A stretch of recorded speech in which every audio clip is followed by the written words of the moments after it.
crazy day for me. Crazy fucking day. You know, I bought furniture for the first time in my entire life. That's nice. What'd you buy? A couch with an ottoman. Oh shit. Ottoman. Yeah. Yeah, and it's one of those fucking ones with the like long side. You know what I'm saying? Oh yeah, like the lay down boy. Like there's a section where you can lay down, and then there's a section where you can sit like a person. You know? Yeah, right. So like, so you can lay down like an animal, or you can sit down like a person. That's how I lay down, though. I do. I am a guy that lays down like an animal everywhere I go. Is it like so? It's got like a lever on like one side of the couch, and then the feet pop up. Is that what you're talking about? No, it's like a long chaise sort of thing. Okay, you know what I mean? Yeah, that's similar to my couch. It's like a sectional. Yes, but only 3 sections. You know what I'm saying? Yeah, I know. Or two sections. Two yeah, sections. Yeah. I know what you're saying. I like that. That's nice, man. Well, congratulations. You bought furniture. Never bought one before. Never bought a couch in my whole entire life. Where did you buy it from? Value City Furniture, which probably a bad place. It shows how white trash I am that I would buy a couch there. They gave me a credit card, so with the couch. They give you a card. What I did was I applied for it, and then they were like, "We'll give you $1,300 on a credit card," and I was like, "All right, I guess I'll buy furniture then." And then I went to the place and bought some furniture. Well, I guess it worked. Trying to make the wife happy, man. Happy wife, happy life is what they say. That is what and they I'm say. Trying. And it's almost Valentine's Day, and I don't know what to get her. So well, you got her a couch. It sounds like. Yeah, she's gonna not. That ain't gonna count. You know what I mean? Yeah. That's my Slipknot song. I bought a couch. My wife didn't like it. No, she likes it. She picked it, but she picked it. You know what I'm saying? So it's like, yeah, still got to go get me something from the store. Yeah, I understand what you're saying. She feels like she was too a part of the process for it to count as a gift. Yeah, exactly. You know, she's really wild too because she doesn't tell you what she wants. You know what I mean? Yeah. Like she is like, my wife is like very famous for saying, you don't got to get me anything. But she wants something. Oh yeah. You know how it is, man. She just, you know, she wants something. I get it, dude. I want something too. Is the thing. You know, like I love gifts a lot. Who doesn't? And so I would definitely take one. You know, I love gifts. If I get a crummy one, I'm just like, oh, that's an okay gift, and I put it away. You know what I mean? Yeah. But boy, do I love a good gift. Who doesn't? And then you know what else happened? So I've got the blues today. Okay. I got to tell you, I bought a couch, and I'm an insanely cheap human being. So that's really bothering me in my heart. You know what I mean? Like, I'm just thinking, like, they're going to bring this couch to my house. I'm going to be paying on it for like a year, probably, maybe. I mean, I might pay it early. I've never done that before. But, like, also, I've never paid anything off before because I just kind of stopped paying at some point. Yeah, okay. It's like you guys said. It's like what when we did the shows together, the street fight shows, where you're talking about that you figured out that it takes a landlord roughly 3 months to evict you. So you just don't if you have a year lease, you just don't pay rent for the last 3 months. Yeah. I mean, I'm paying my car off right now. Getting close. I'm getting there to the end of the thing, and I'm like, this is fucking unbelievable, man. I'm not gonna have to pay this payment anymore. But the thing is, my kid turns fucking 16 in October, so I'm just gonna have to give her that car and get another payment. My life's a mess, John. I mean, that's a generous dad that you're just gonna give her the car. I got to give her the car, dude. I don't want her to work. This has been a big thing around the house lately. Right. Is I don't want her to get a job because I don't think teenagers should have jobs.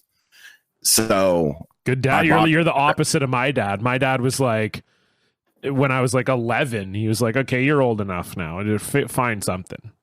I'm also the opposite of my dad. That's like kind of what gave me the idea. You're like, I hated it when my dad forced me to work as a teenager. Yeah, I mean, I took a course on juvenile delinquency. and like found out that it correlates heavily with having a job as a teenager. Interesting. And also, like, you're working at a restaurant probably with some 23-year-old creep dude, and I just was like, I don't want my daughter to have to do that shit, Yeah, I understand. You're just being a protective dad. Yeah, I also wanted to be able to hang out. Having a job sucks, I don't want anybody to have a job, really. But my goal is that nobody has a job.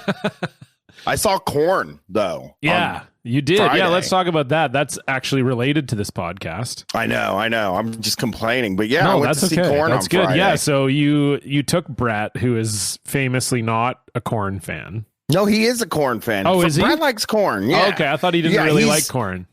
No, he does. He does. Okay. He enjoys new metal quite a bit. Oh, okay. Most of it. He's not like a Slipknot guy. Right. And who is?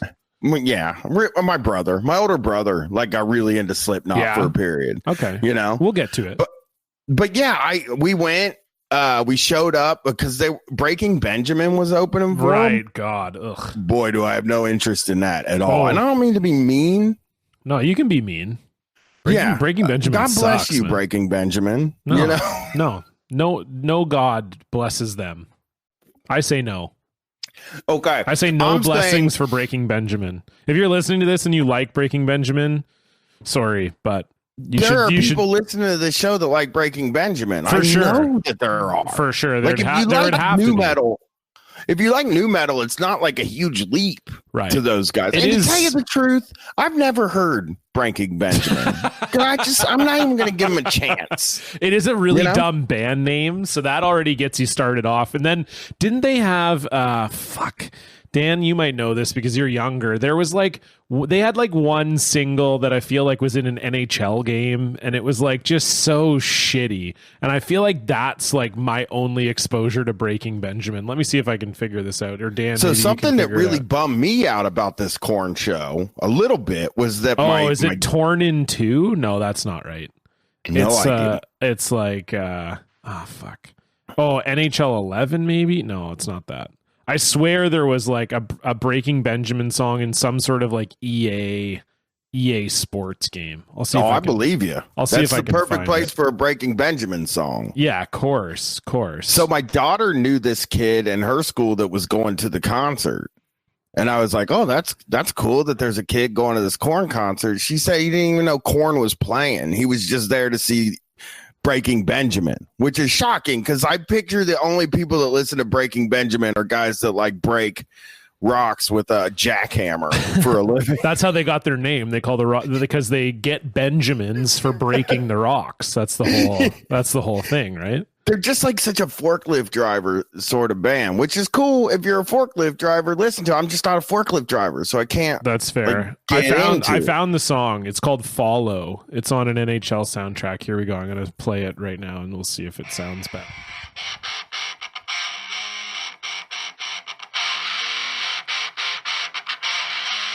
Oh, get on with it already, Breaking Benjamin.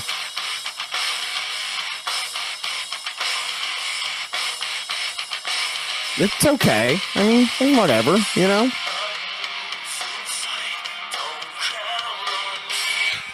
It's definitely in that we've talked about it on the show before. It's that kind of it's that sort of trapped trust co kind of they're sort of new metal but sing like Eddie Vedder. Yeah, kind of band, where it's a weird, they're not cool new metal. They're no, they're this is weird. We're doing new metal, but we also kind of love grunge. We're trying, we kind of want grunge to come back. 3 Days Grace, that kind of, that kind of shit. Yeah. Bad. So we got there. Anyway, sorry, I interrupted your whole story, but it was a good segue on Breaking Benjamin. It was. Me and Brett got there as soon as Breaking Benjamin were saying thank you, Columbus, and walking off the stage. Which is perfect. I mean, you can't time that any better. Because I found I I have no time to see openers anymore. Like when I was a kid, I would get there an hour before doors. Like I know, stand in the cold. Oh, too, totally. Stand outside, wait for the doors to open. I'd watch all the openers. I loved it. And then now I'm like, fuck, I'm 34. I don't have time for that shit. But I do find that like I don't like to show up like right when the band is coming on, because then it just feels like going right from the street to like the band playing for some reason feels weird. Like I like to get there kind of like as the opener, or at least the direct support, if there's like multiple openers, are like kind of finishing. Catch maybe their last like one or two songs, then you get that sort of 30 minutes of like anticipation of like, oh, I can't wait for them to come out. And then, so it sounds like you guys timed it perfectly. Oh God, did we ever? We got in there, we bought a Falling Away From Me cocktail for Brett. They had a special cocktail called the Falling Away From Me. Weird song to pick. Yeah, for the that cocktail, is a very weird song, especially when you're just you're naming a cocktail after that and just compounding a man's issues, if you know what I mean. Right. I mean, they could. You know what would have been a good name for a cocktail? The Nothing. Yeah, that's like a cool name. That's a cool name. I feel like Korn has like way more better cocktail names, right? Yeah, I just can't think of any right at this second. There would be like ones where you just like lean all the way into alcoholism, like Blind or Somebody Someone. Like, who is this guy? I don't know. Hey, somebody, someone get me a guy, By the way, that song fucking rules. Yeah, it's a great song. So anyway, we get in there and they come out, and I want to just say this. I've been seeing these guys since 1995 in concert, and they're just full on like rock and roll stars now. They're basically Led Zeppelin now, Yeah, they're our Led Zeppelin. Like the confidence that he has is so much different than when they were doing clubs. Right. Like he commands the room now. He takes up the whole fucking stage, And I saw 2 years ago, I didn't recognize hardly any of the songs because they were doing stuff from like the Serenity of Suffering stuff like that. Yeah, right? Sure. All the albums we love. All the albums Korn fans love. There's some in there. Hey, can you guys play Y'all Want a Single, please? They did play that 2 years ago when I saw them. God, that's awful. But this time they went with hits. They just were like, fuck it. We're going to just play all the hits. They only played like 4 new songs. Yeah, which is perfect. Like, that's great. Whatever, and they covered one by Metallica. Yeah, which I feel like they've been doing that for a long time, because I feel like so cool. I feel like them covering one was on the live concert film. It's called MTV Honors Metallica. Right? There was this thing in 2002. It was a Korn. Well, maybe they did it on that too, but there was a Korn live DVD. I have it. Deuce. It wasn't Deuce. It was after Deuce. It was just called Live, and it was recorded at the Hammerstein Ballroom during the Untouchables tour. So they do that, and then they also did Coming Undone, and then in the middle they just busted into We Will Rock You, which is cool. Kind of cool. You know what I mean? Yeah. Good songs all around. I highly recommend catching them if you can, because I want to, man.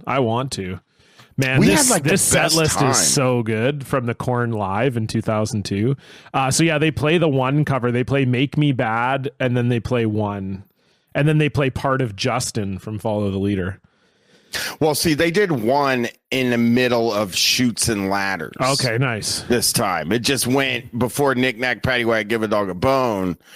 Dude, and that is wild too. That song still gets the biggest reaction to this day. Chutes and Ladders. Part of that song is the biggest reaction that you see in the whole night. People just fucking go crazy for it. And to me, it's like, that's like one of the crummiest things on that whole masterpiece of an album. That one song that is not good. It sucks. Do you want to know something funny? Korn has released a live DVD performance, or they did. They released a live DVD in 2000, 2002, 2006, 2008, and 2010. That's good. And I wish more bands did that. But a lot of them have like the same songs on them. Like it's weird that it's like it looks like, from what I can see, like for example, like Blind is on all of them. Adidas, it has to be. Adidas is on all of them. Faget is on almost all of them. They played that. I think they should just stop playing that. Really, I don't think that's like a necessary song. Yeah, no, that's like them trying to like maintain a bit of their edge. You know, they're like 50 now. That's them being like, yeah, we know we shouldn't yell this word probably a bunch of times, but this is like all we have. We're like a badass band. You know, it's like all they have left. Yeah, I didn't yell it, but for the listeners that are wondering live etiquette wise, I just was like, I'm, I'll say this in the 90s when I did it, I did yell it, but I like really felt that shit. You know what I mean? That's the difference between now and then is like, I'm not having these feelings anymore, right? I'm like, it was Brett put it like this: I'm in the mosh pit. It's an aerobic exercise for me now. Yeah, it's like your version of Zumba. Yeah, I'm not getting my feelings out here. Right. I get my feelings out any damn time I want to get them out. Yeah. Yeah, you buy a couch. Yeah, I go buy a goddamn couch and have a panic attack about it. Okay. I got to see Korn. I still have never seen them, which is just insane. And especially if they're doing a tour where they're mostly playing the hits, like hopefully it comes around here, but they're not coming anywhere near me, at least on this leg of the tour. So maybe they'll come back around with somebody better than Breaking Benjamin too. It's so wild how they co-headlined, how they co-headline with Breaking Benjamin. That's it's so like, what weird. are you doing? Breaking Benjamin can't be that big. That's so well, but again, that little kid in my neighborhood that is friends with my daughter or whatever, he was there for Breaking Benjamin. Right. Yeah, it's maybe just like a younger generation than us.